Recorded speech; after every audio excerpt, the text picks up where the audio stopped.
Olá, você já me conhece, eu sou o Dr. Zé Bento. E eu sou o Fernando Rocha. E hoje nós vamos falar com você, saúde do homem. Novembro Azul, vamos falar sobre a prevenção do câncer de próstata, vamos falar sobre o preconceito com relação à ida ao urologista, né, doutor? E agora, no Tudo Bem.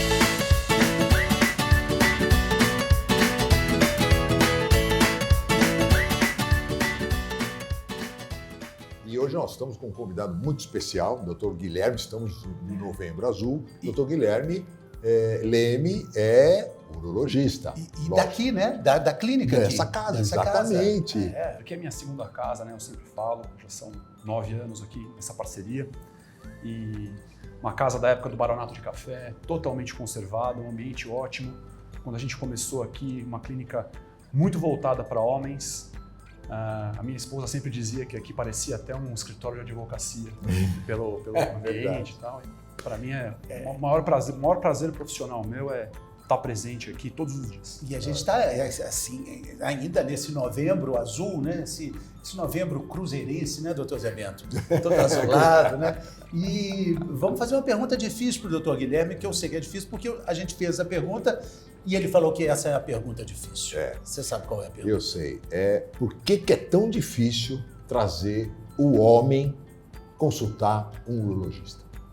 Olha, a gente sabe mesmo que os homens realmente, isso é notório, eles vêm menos ao médico.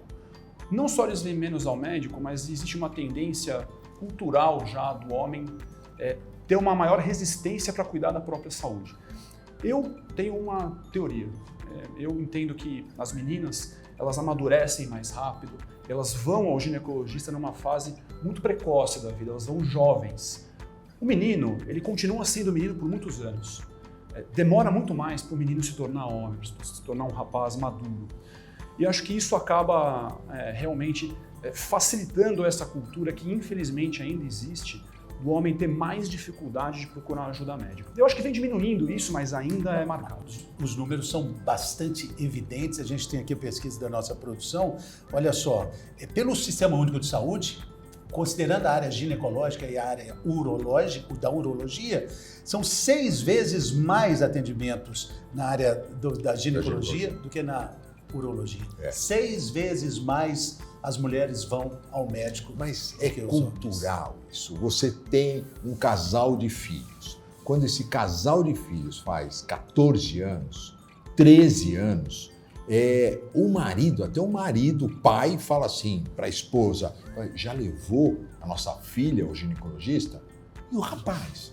Ninguém fala em levar ele ao urologista? É cultural. Tem que levar um urologista sim. A partir de quando? A partir da primeira poluição noturna. O que é isso? Uma ejaculação noturna que o rapaz tem. Ou quando você percebe que ele já tem algumas dúvidas. Isso o pai, a mãe percebe isso. Tem que levar um urologista. Bom, então, muito bem. Olha que oportunidade interessante a gente está tendo aqui de avaliar quais os problemas seriam resolvidos nessas primeiras consultas. O que pode ser investigado aí, doutor?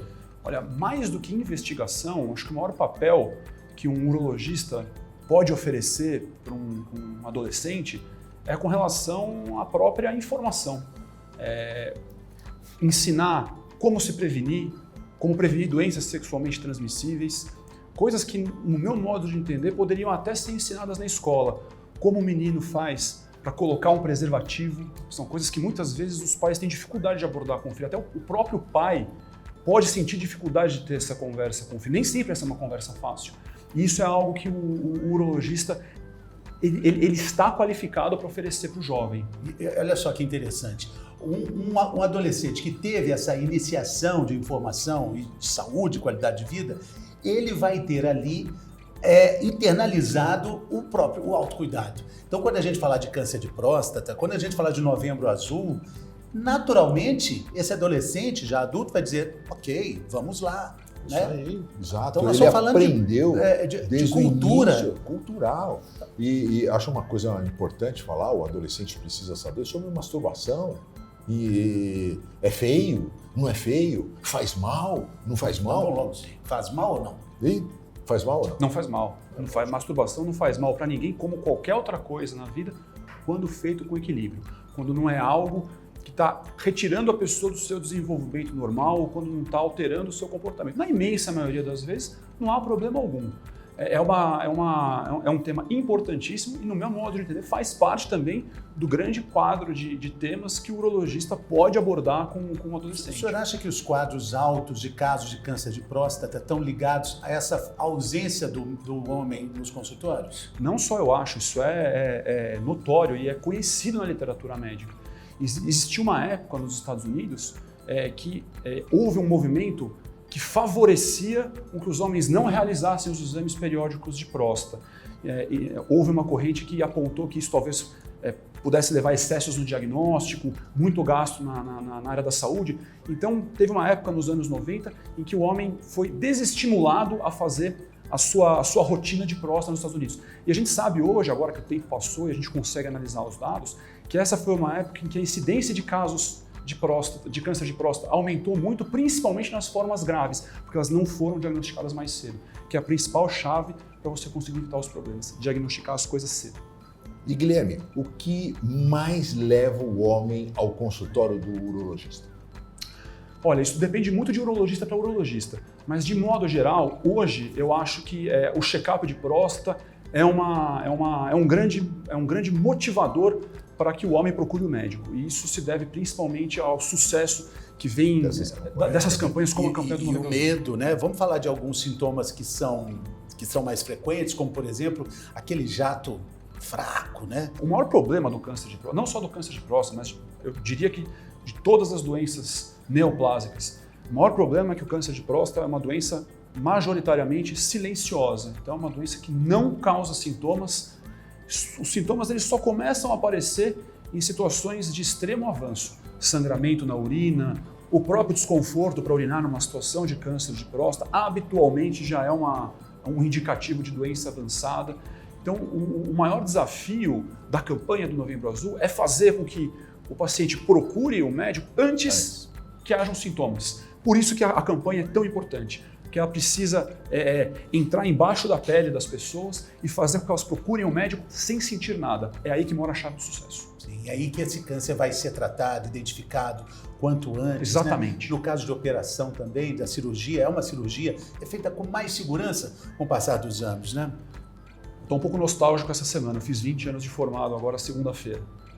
Desses 20 anos que eu tenho praticado medicina, já é um bom tempo, eu consegui ver muitos avanços da cirurgia de próstata.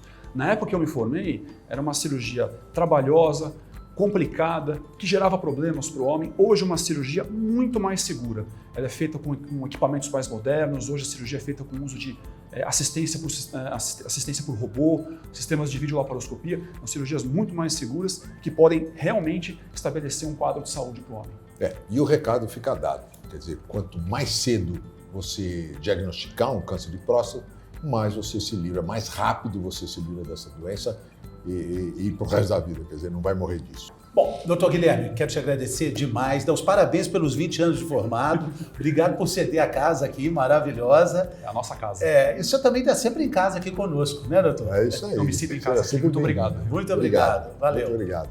E agora nós vamos ter um quadro que eu adoro, é a prosa de consultório. Vamos ver.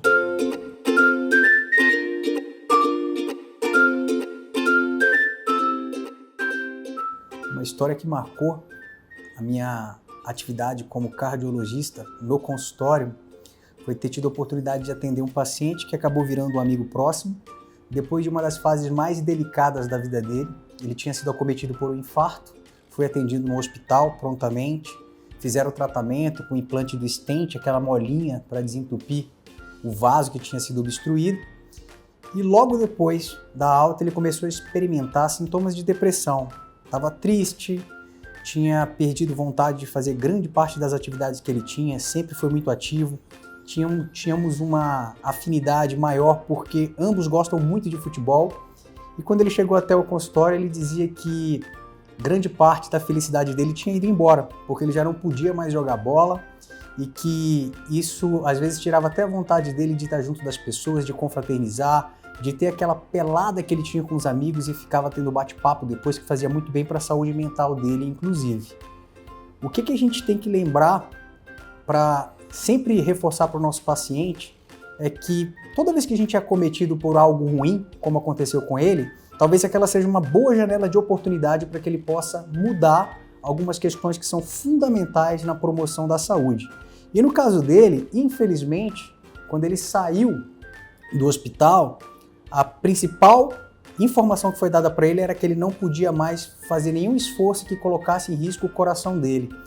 Talvez tenha sido uma orientação não tão bem comunicada, ou a forma como ele recebeu talvez não tenha sido adequada, porque é justamente o contrário, pessoal. O nosso coração, ele consegue se adaptar, ele se adapta a tudo que a gente exige dele.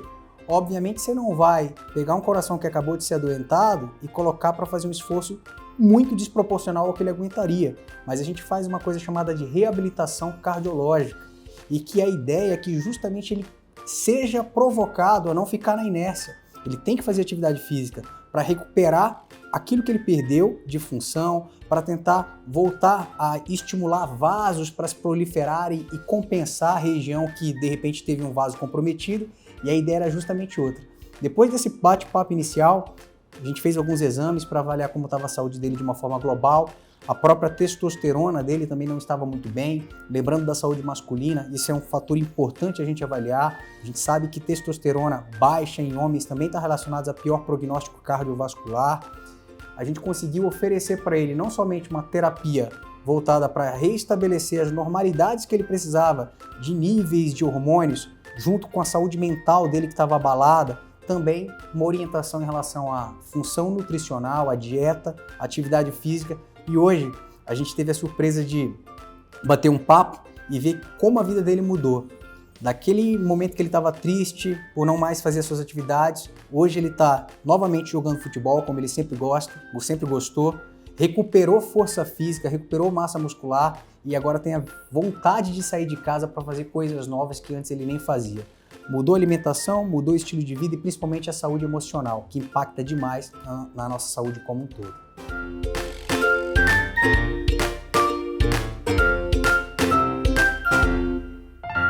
Muito bem, estamos de volta aí. Continuando. Falando sobre saúde do homem, nós estamos falando dos órgãos mais importantes para o homem, né? Na cabeça do homem.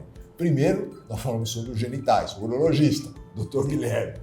E agora, o Dr. Daniel, que trabalha também aqui na Clínica Viverisanos, aqui na Avenida Brasil, nesse casarão maravilhoso, bem conservado. Gostoso trabalhar aqui, né, doutor? Delícia, Daniel? Zé. Dr. Daniel Petli, que é cardiologista. Bem-vindo, doutor. Obrigado pela oportunidade. Essa casa é maravilhosa, né? É um prazer gostoso. aqui Muito poder bom. atender os pacientes. Doutor, para começar, olha só que coisa interessante. Apesar das mulheres morrerem mais por problemas cardíacos, a incidência dos infartos é maior nos homens.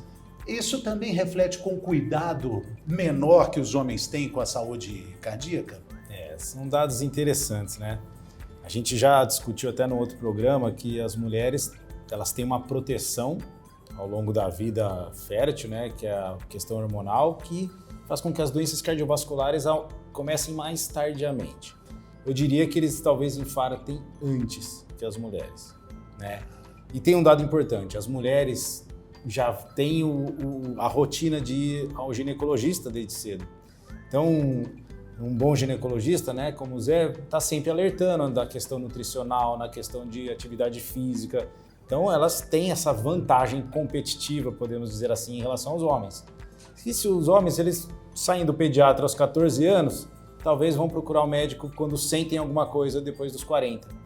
E aí são anos aí que eles perdem a oportunidade de estar melhorando o que realmente mata, que são os fatores de risco cardiovascular. E Daniel, a partir de que idade o médico, o paciente, o homem, tem que se preocupar com a sua saúde cardiológica?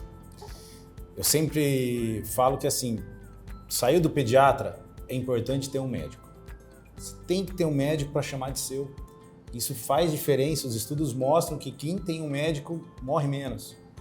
Porque eu vou falar para você assim, alguns estudos mostram que o check-up deve vir a partir dos 40 se o paciente não tem nenhum fator de risco na hipertensão. Poxa, um menino de 20 anos, sedentário e obeso, não teria que estar no médico e por que não um cardiologista? Então assim, a partir do momento que você saiu do pediatra, tenha um médico. É a grande oportunidade de intervir no que realmente vai causar um infarto. que são os fatores de risco, como sedentarismo, obesidade, tabagismo. E aí, se você tem um médico que te acompanha ao longo do tempo, é ali que está a possibilidade de intervir. Essa é a informação preciosa do programa de hoje. Quem tem um médico morre menos. Quem tem médico morre mais tarde.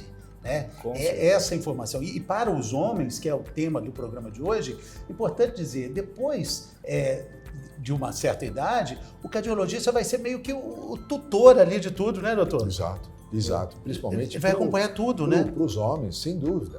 E é uma vantagem também você trabalhar numa clínica como essa, que você tem o Dr. Daniel, cardiologista, numa porta, você tem o urologista na porta seguinte, você tem uma endócrina numa outra porta, uma nutricionista, você pode colher seus exames aqui. Isso que eu acho que a gente faz a diferença nessa prevenção, que é uma medicina mais barata e mais eficaz.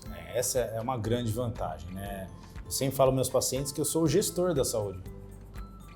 Talvez eu não resolva tudo nas minhas mãos, mas eu posso ter certeza que eu vou... Mas a palavra certa seria gestor da saúde. Gestor da saúde. Eu vou encaminhá-lo para o melhor profissional que eu julgo, fazer os exames que eu julgo e acompanhá-lo ao longo do tempo, né? Essa questão horizontal. Sim, é isso aí. Eu tenho certeza que no futuro o paciente vai processar o médico se ele infartar. Mas como assim vai processar o médico? Por quê? Fala assim, doutor, eu venho aqui desde os meus 20 anos. O senhor nunca falou para eu fazer uma atividade física? O senhor nunca falou para eu tomar cuidado com a minha alimentação, que eu estava me alimentando errado? Você só faz os exames estão ótimos e manda eu embora, fala para voltar no ano seguinte. Não, é o gestor da saúde, é exatamente isso. Quer dizer, olha, você está fazendo isso errado, isso aqui não está certo, aqui você está indo bem, mas olha só nos seus exames o que está mostrando. Então, com isso, você evita a doença. Hoje não dá para ter mais aquela visão na medicina, na relação médico-paciente, aquela visão hierárquica, né? Que o médico manda, o paciente faz. Isso é uma troca. As condutas são discutidas, a gente define o melhor caminho, o paciente é quem comanda a saúde dele, ele que é o grande interventor da saúde dele, não é o médico. Então tem que ter essa parceria.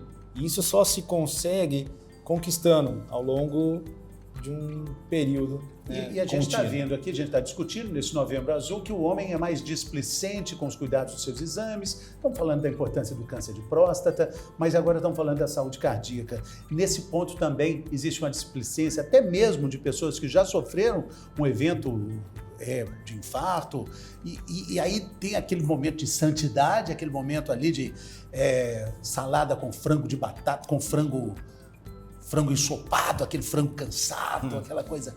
E ali você vira meio santo, depois acaba tudo, né? Existe... O paciente corre do médico. No pós-infarto ou pós um cateterismo, que precisa colocar um stent, existe sim um período que o paciente sente, existe até quadros depressivos, né? Que é como se fosse um estresse pós-traumático. E talvez seja aí uma grande oportunidade de fazer esse link maior com o paciente, de ele aderir, né, a um bom relacionamento para se manter com bons hábitos. Quanto tempo dura, em média, esse período? É muito variável. Os primeiros 30, 45 dias pós um infarto ou pós uma angioplastia é o período mais crítico. Com relação à alimentação? Na cardiologia, diversos estudos mostram que a melhor alimentação é a dieta do Mediterrâneo. Então é uma alimentação rica em frutas, vegetais e legumes de todas as cores, carnes mais magras, de preferência, né, frutos do mar, ricos em ômega 3, grãos. Basta você, assim, até tem um documentário na Netflix agora, né, de como viver até os 100 anos, das Blue Zones. Então você vê as comunidades que vivem nesses locais das Blue Zones, em Okinawa, no Japão, na Grécia, é a mesma dieta praticamente. O ponto comum, porque tem várias diferenças geográficas, econômicas e sociais, mas o ponto comum é a dieta. E saúde mental também. E atividade física. E atividade física. Todos são ativos, todos de alguma forma gerenciam sua espiritualidade e seu estresse de alguma forma, né? Seja com meditação, em outros lugares dormem a siesta, então tem várias formas. Vivem sempre em comunidades, né? A solidão, a gente sabe que aumenta o risco cardiovascular, então sejam grupos de amigos, de família, clubes. Então tudo isso a gente tem que tentar trazer para o nosso microcosmo, né? No nosso... Muito bem. Bom, Não é nós fácil, não é fácil. agradecer demais ao doutor Daniel Petlik. E agradecer a estadia aqui, doutor. Obrigado. Sempre por ter bem-vindo vindo também. aqui. Obrigado Alex, por você tudo ceder bem? essa casa Ah, maravilhosa. maravilha. Tá de parabéns. Sempre bem-vindo. Muito obrigado. E agora a gente tem um quadro importantíssimo. Mitos e verdades. Vamos ver?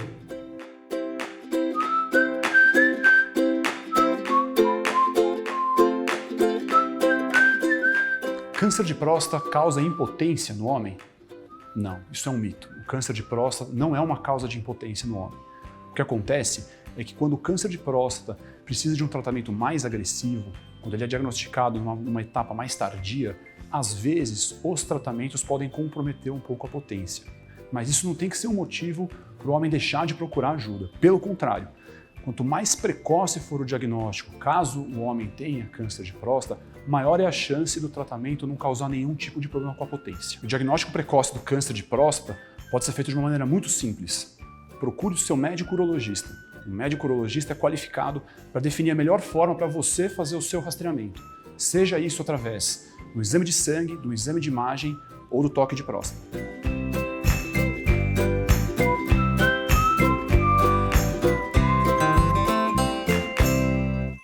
Muito bem, doutor. Estamos aprendendo cada vez mais aqui, né? No nosso E Tudo agora Bem. vamos aprender ainda mais. Os homens precisam ficar atentos e as mulheres também, para levar os seus homens para o médico. Já aprendemos hoje Sim. que quem leva o homem no médico são as companheiras, parceiras, as companheiras. Hoje temos a doutora Giovana Barganholo, mais uma vez conosco, né, doutora? Endocrinologista, aqui da Viver e Sanos.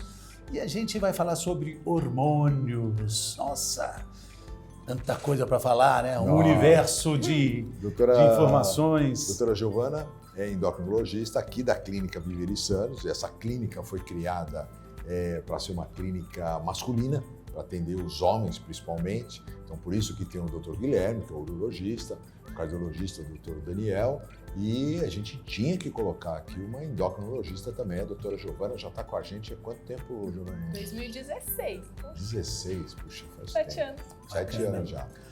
E, lógico, o que uma endocrinologista é importante no atendimento masculino? São os hormônios. Os hormônios. Os hormônios da tireoide, o homem também tem problemas de tireoide. Uma quantidade menor de homens, né? A mulher, quantas vezes a mais ela tem problema de tireoide em relação ao homem? A tireoide no homem é muito menos comum. 9 mulheres para um homem tem problema de tireoide.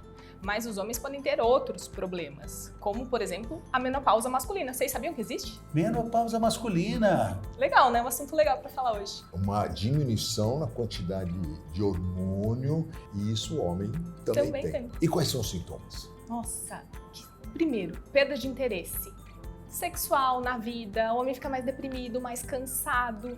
Fica chato. Chato. Problema de sono. Problema de sono dá muito, né? Na menopausa. Tanto na mulher quanto no homem. Eles começam a ter insônia, não conseguem dormir direito. É outro sintoma. Outro sintoma que eles falam muito é um sintoma que eu não consigo ganhar massa magra na academia. Eu treino, mas não recupero direito.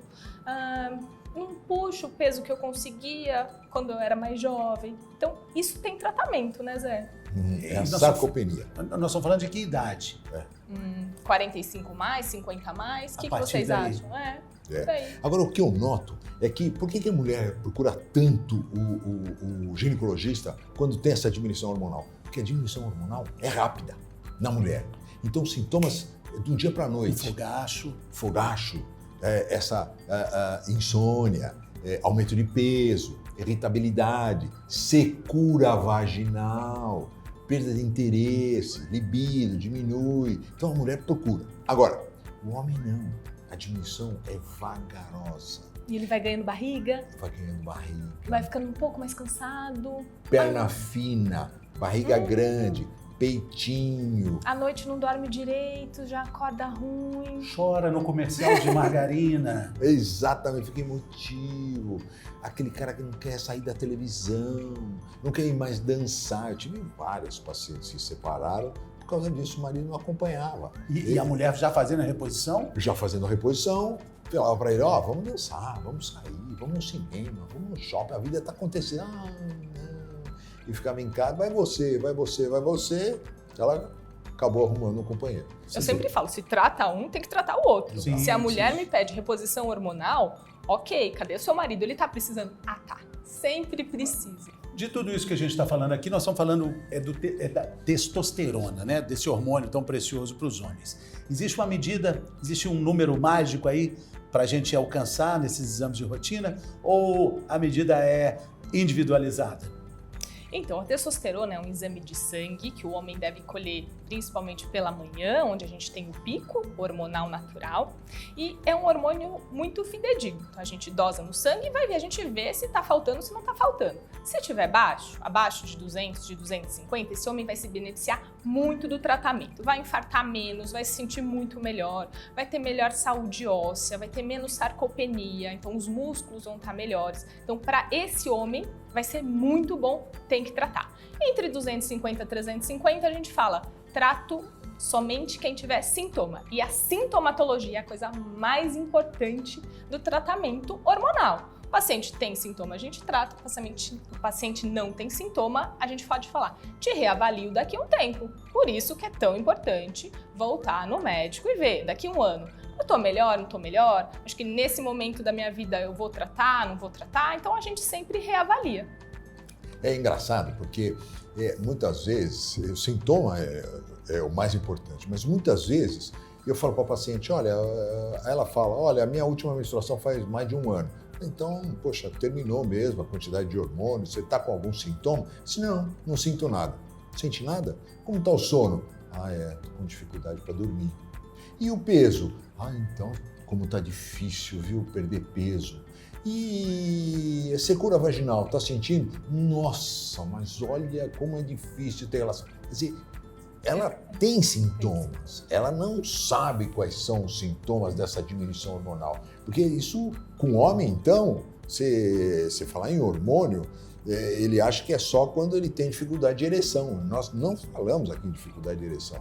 Nós falamos de aumento de peso, aumento do abdômen, gordura abdominal, diminuição na quantidade de músculo, Cansaço. então perninha fina, cansaço, insônia, a perda de interesse. Você vê que se você começar a perguntar esse tipo de sintomas, você vai perceber que tem muito homem com diminuição Tudo hormonal. correlacionado. Uma coisa está ligada com a outra, que se relaciona com outra questão. Está tudo junto e tudo interfere na qualidade de vida. Né? Exatamente. E é impressionante que a reposição de hormônio não é só qualidade de vida, é proteção cardíaca, é proteção cerebral, é diminuição na quantidade de gordura, diminuição na quantidade de processo inflamatório, porque gordura é inflamação. Essa gordura que o homem e a mulher também vai ganhando ao longo da vida, né, principalmente quando tem a queda hormonal, é a pior gordura que tem, que é a gordura visceral, que fica entre os órgãos, e os órgãos, né, tudo começa a inflamar, o corpo começa a inflamar. Por isso que é tão importante a gente intervir nisso. Muito bem, então, obrigado, doutora Giovana. Valeu. Muito obrigado por nos receber aqui na clínica. Essa prazer. clínica maravilhosa. Muito obrigado. Valeu. Obrigada, gente. E temos o que agora, Dó, aqui? Agora nós temos um quadro muito legal. Que exame é esse? Vamos descobrir.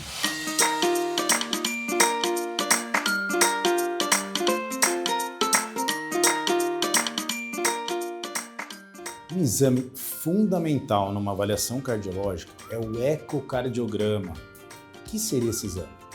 Trata-se de um ultrassom do coração, onde a gente pode ter muitas informações. O eco nos traz informações como o tamanho do coração, a força, como é o funcionamento das válvulas, e ele está indicado em diversas situações, desde um exame de check-up cardiovascular para uma avaliação pré-participação esportiva, desde uma queixa de dor no peito, desde um pré-operatório. Então é um exame que não tem nenhuma radiação por ser ultrassonográfico, de fácil acesso, onde a gente pode fazer mesmo no consultório numa avaliação de rotina. Então não esqueçam, um exame fundamental que pode dar muitas informações é o ecocardiograma.